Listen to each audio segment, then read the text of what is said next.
How much time do you spend working on you? How much time do you spend every day working on your dream? In the last 90 days, how many books have you read? In the last year, what new skill or knowledge have you acquired? What kind of investment have you made in you?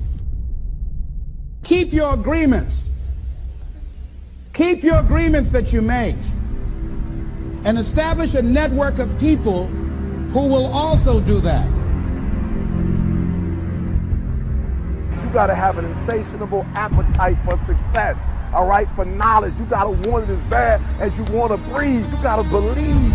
Believe in what? Believe in yourself, believe in your dreams. Are you hearing what I'm saying? Listen to me, I challenge you. Why do I challenge? Because I know you can't. I know, listen to me, some of you, you're not even in the game. Can you do me a favor? Get in the game. You could be great if you just showed up. Get in the game. You want to be great. You want to do great things. You want to have greatness. You want to be great.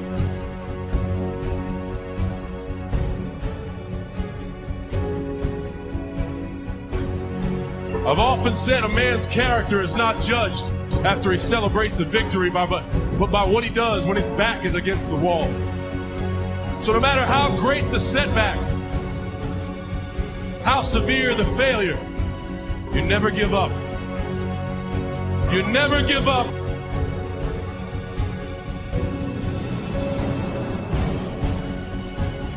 It's possible for you to live your dream. It's necessary that you associate with winners, that you work your system, that you are relentless, that you never give up. It's you. You've got to take personal responsibility. You've got to make it your personal business to make it happen. And you've got to resolve within yourself that I can do this, that it's hard, but you've got to say, I'm the one. I'm the one to make this happen. I want to tell you about success strain. Success strain. Success creates strain. It challenges your ability to grow and to evolve. The very thing that you're here to get is the very thing that's going to drive you nuts. It's strain. The strain of winning. Stress is an indicator. It's a benefit. It's a favor.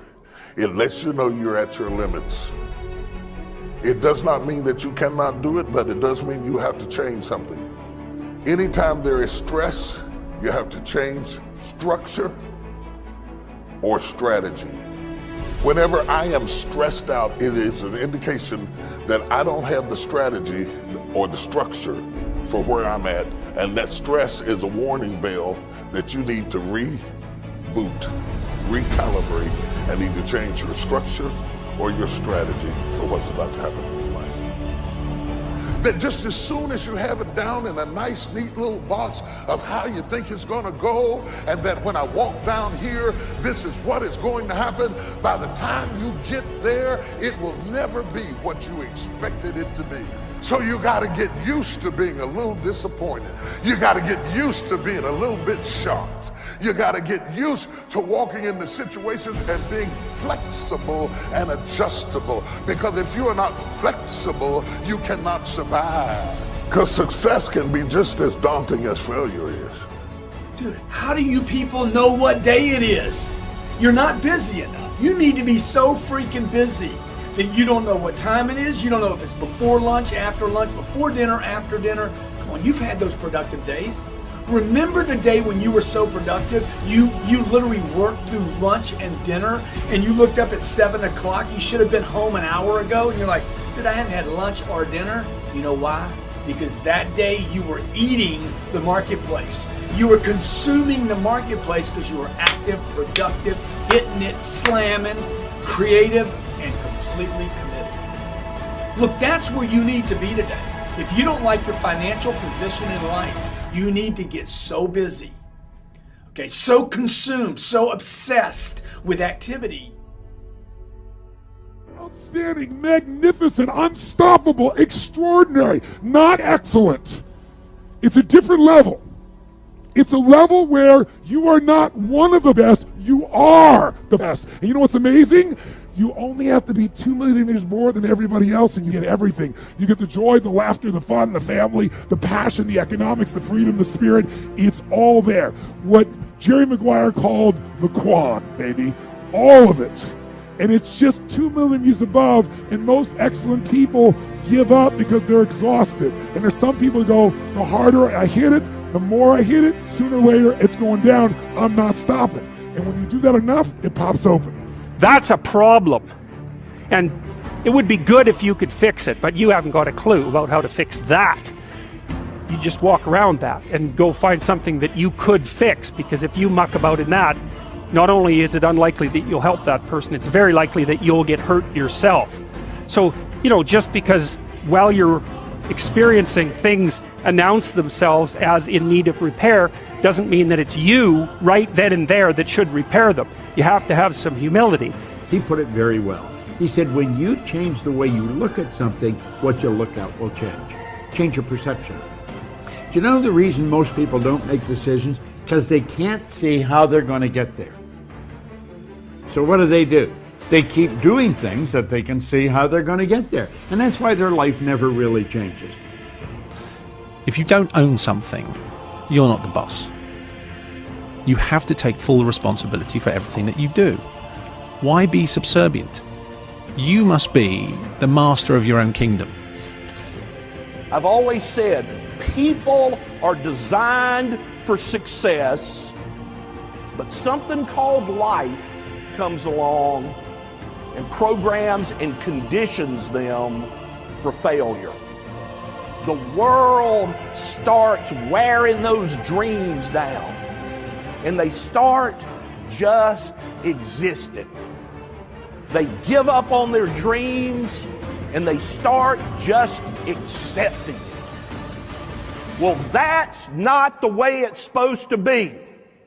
Not for you. Not for your life. But you have to show up and fight like crazy. Fight like a junkyard dog for your dreams and for your life. You've got to demand success and happiness for your family. Life will give you what you accept.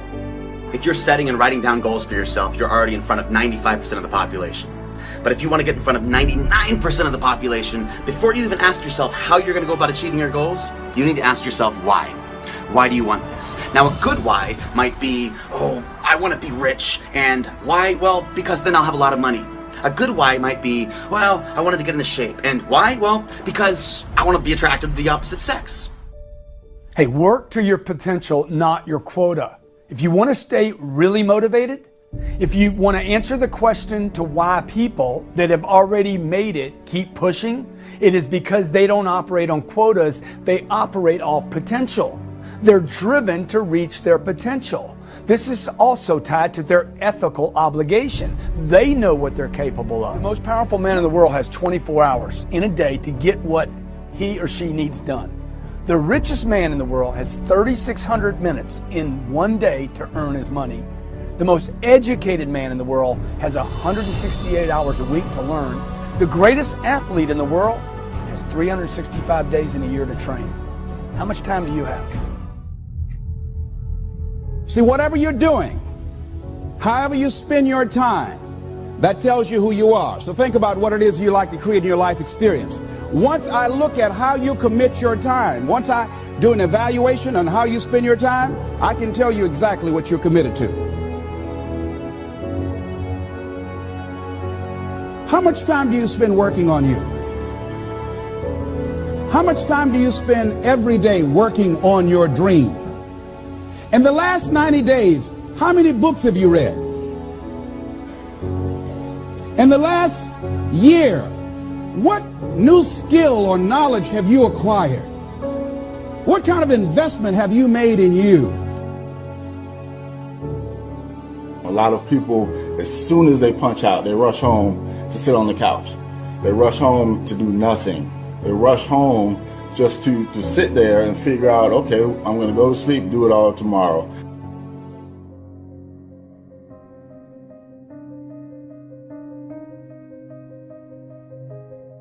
You have to give it everything you got. No more TV, no more parties, no more playing. If you don't have a 4.0, what you need to be doing is studying. This is a life class. That means that we have an opportunity to learn how to maximize our lives. Think of the things that you're doing that somebody else could be doing. And think of yourself as a precious commodity that you are going to reserve your energy for your highest and best use.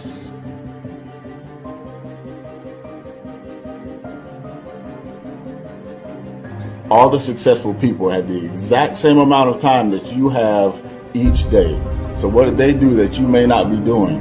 They invested in themselves. On the weekends, after work, in the evening, they put time in something that they wanted to do. They invested their own time in themselves.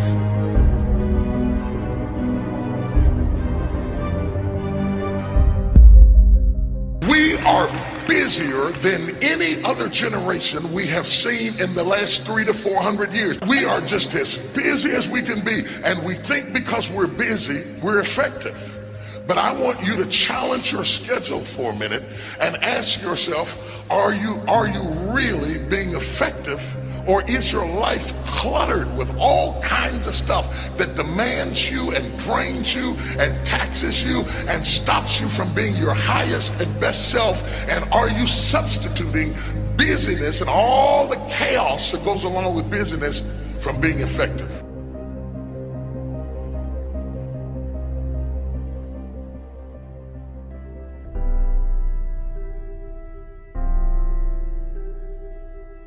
But I listened to what Jim Valvano said 21 years ago. The most poignant 7 words ever uttered in any speech anywhere. Don't give up. Don't ever give up. Those great people didn't. So I now have a responsibility to also not ever give up. I'm not special. I just listened to what the man said. No matter what you might be going through, don't quit. The secret is in not giving up. Everybody who's done something great, they weren't that deep. What they had was resiliency. They had the ability to bounce back. All the greats, they didn't quit. No matter how impossible your situation may seem, stay on course. I guarantee you cannot pass it if you quit. I guarantee you're gonna fail, but you don't know what's gonna happen if you keep going.